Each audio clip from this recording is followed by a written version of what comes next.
Video बहुत ही ज़्यादा important है। मई का फर्स्ट वीक स्टार्ट हो गया है और इस वीक में आपको कुछ इम्पॉर्टेंट काम करने हैं। जो काम आपके साथ इस वीडियो में शेयर कर रही हूँ उसकी लास्ट डेट 5 मई 2020 है। अगर आप इस डेट को मिस कर देंगे तो उसके बाद भी आप इसे कर तो पाओगे, बट फिर आपको इंटरेस्ट बियर करना होगा। तो अगर आपको जानना है क्या है वो काम, आपको जुड़े रहना इस वीडियो के साथ। एक तरह की रिमाइंडर वीडियो है। आपको अच्छी लगे तो लाइक कर देना, इंपॉर्टेंट लगे तो शेयर कर लेना। आप देख रहे हैं सीए गुरुजी और मैं हूँ आपकी दोस्त पूजा। तो चले बढ़ते हैं हमारे इंपॉर्टेंट टास्क की तरफ, जो आपको 5 मई से पहले कंप्लीट करना है। यहाँ मैंने ओपन कर ली है ड्यू डेट फॉर 3B। तो जीएसटी और 3B की जो ड्यू डेट्स हैं वैसे तो एक्सटेंड हो चुकी हैं, बट जो ऐसे टैक्स पेयर्स हैं जिनकी टर्नओवर 5 करोड़ से ज़्यादा है, उनकी जो डेट एक्सटेंड हुई है वो एक कंडीशन के साथ हुई है।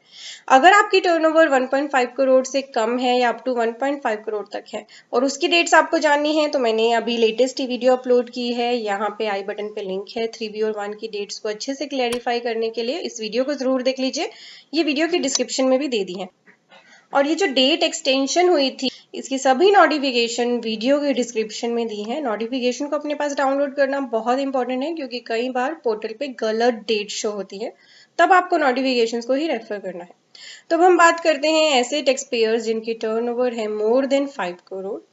उनकी जो 3B की डेट है, वैसे तो गवर्नमेंट ने एक्सटेंड कर दी है, उनकी फरवरी की, मार्च की और अप्रैल 3 महीनों की लास्ट डेट है 3B की 24 जून 2020। बट इनके केस में एक कंडीशन है, आपको अभी कंडीशन की तरफ लेकर चलूंगी। मई की जो इनकी डेट है वो है 27 जून 2020। इनकी जो मार्च मंथ की रिटर्न है ना, जो अप्रैल में ड्यू हुई थी, 28 अप्रैल को ड्यू हुई थी, पर उसकी जो डेट एक्सटेंड हुई है, वैसे तो यहाँ 24 जून लिखी है, बट एक्चुअली 24 जून नहीं है।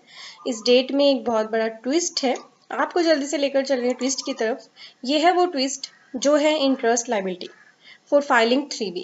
तो अगर आपकी टर्नओवर 5 करोड़ से ज़्यादा है और आपको लग रहा है कि आपके लिए भी ड्यू डेट एक्सटेंड होकर 24 जून आ गई है, तो केयरफुल रहिए। आपके लिए ड्यू डेट की एक्सटेंशन सिर्फ 15 दिन की हुई है। यहाँ आप देख सकते हैं मार्च की 3B जो आपको 20 अप्रैल को फाइल करनी थी, वो अगर आप 5 मई 2020 तक फाइल करोगे तो आपको कोई इंटरेस्ट, पेनल्टी और लेट फी नहीं देनी होगी। बट अगर आप 5 मई के बाद 6 मई को मान लीजिए करने के लिए बैठते हैं या उसके बाद, तो आपको इंटरेस्ट बियर करना होगा जीएसटी की पेमेंट पे, जो रिड्यूस कर दिया गया है at the rate 9%।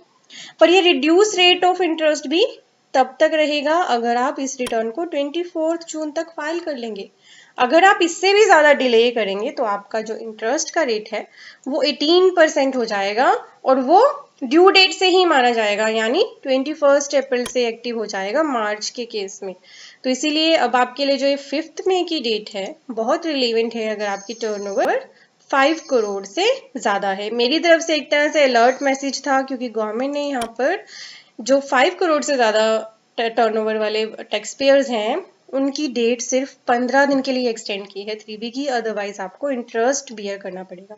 Late fee और पेनल्टी सभी के लिए वेव ऑफ कर दी गई है। अब यहाँ पे हमने 3B की डेट डिस्कस कर ली है 5 करोड़ से ज़्यादा टर्नओवर के लिए, और अगर आपकी turnover in between 1.5 crore to 5 crore है तो आपकी जो ड्यू डेट्स हैं वो यहाँ स्क्रीन पे है। आप चाहें तो इनका स्क्रीनशॉट भी ले सकते हैं। फरवरी की थी 29 जून, मार्च की है 29 जून, अप्रैल की भी है 30 जून 2020। और जिनकी टर्नओवर है अप टू 1.5 करोड़ वो मैं ऑलरेडी वीडियो में डिस्कस कर चुकी हूँ। अब बात करते हैं जीएसटीआर 1 की लास्ट डेट।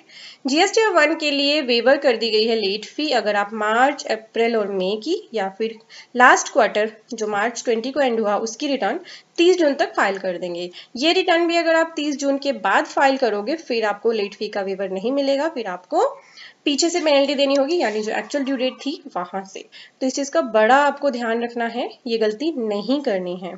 एक क्वेरी और मेरे पास बहुत ही ज़्यादा आ रही है। मैं लोगों को ये सजेस्ट कर रही थी कि अगर आपका सारा डेटा रेडी है, आप 3B फाइल कर सकते हैं घर बैठे बैठे अपनी जीएसटी की, या फिर जीएसटी 1 फाइल कर सकते हैं तो कर लीजिए। अब लोगों की मेरे पास एक क्वेरी आनी शुरू हुई कि हम रिटर्न तो फाइल कर लेंगे बट हमारा जो आईटीसी है वो रिफ्लेक्ट नहीं हो रहा है 2A में, बिकॉज अभी रिटर्न फाइल नहीं कर रहे हैं लोग। तो आपको बताना चाहूँगी कि रूल 36(4) को गवर्नमेंट ने डेफर कर दिया है कि ड्यूरिंग दिस पीरियड, जब तक ये कोविड-19 है, तब तक आपको रूल नंबर 36(4) को फॉलो करने की जरूरत नहीं है, जो रूल था हमारा 10% आईटीसी का। चाहे आपका आईटीसी आपके 2A में आ रहा है या नहीं, अगर आपके पास प्रॉपर इनवॉइस है और आपका एलिजिबल इनपुट टैक्स क्रेडिट है तो आप अपने आप उसे क्लेम कर लीजिए अपने 3B से। तो आई एम होपिंग आपकी ये क्वेरी सॉर्ट आउट हो गई है। बहुत ज़्यादा क्वेरी आई थी मेरे पास कि हम आईटीसी कैसे ले अगर 2A में नहीं आ रहा है। इन डेट्स का खास ध्यान रखना है, हम आपको बार बार रिमाइंड इसीलिए करा रहे हैं ताकि आपका नुकसान ना हो। बहुत हैवी इंटरेस्ट बनेगा अगर आप इन डेट्स को मिस कर देंगे जो आपको स्क्रीन पे दिख रही हैं, ठीक है। तो इनका ध्यान रखिए। डेट्स जो last dates 1.5 crore to 5 crore turnover वाले पर्सन्स की हैं, फरवरी, मार्च और अप्रैल की, वो भी अगर इन डेट्स को मिस कर देंगे तो इन डेट्स के बाद उन्हें पीछे से इंटरेस्ट बियर करना पड़ेगा, और इनके केस में तो रिड्यूस इंटरेस्ट भी नहीं है, ठीक है। तो केयरफुली अपनी रिटर्न्स का ध्यान रखना कि ऐसा ना हो अभी आप घर पे हैं और काम को भूले बैठे हैं। नहीं, ड्यू डेट्स का ध्यान आपको रखना ही है, और आप हमारे चैनल को सब्सक्राइब कर लेंगे तो इन डेट्स को मिस नहीं करेंगे। इसीलिए सब्सक्राइब बटन पे तो क्लिक कर ही लीजिए, साथ ही जो छोटा सा बेल आइकन है उसको जरूर प्रेस कर ले हर एक वीडियो को सबसे पहले देखने के लिए और किसी भी इंपॉर्टेंट वीडियो को मिस ना करने के लिए। Thank you for watching, bye bye.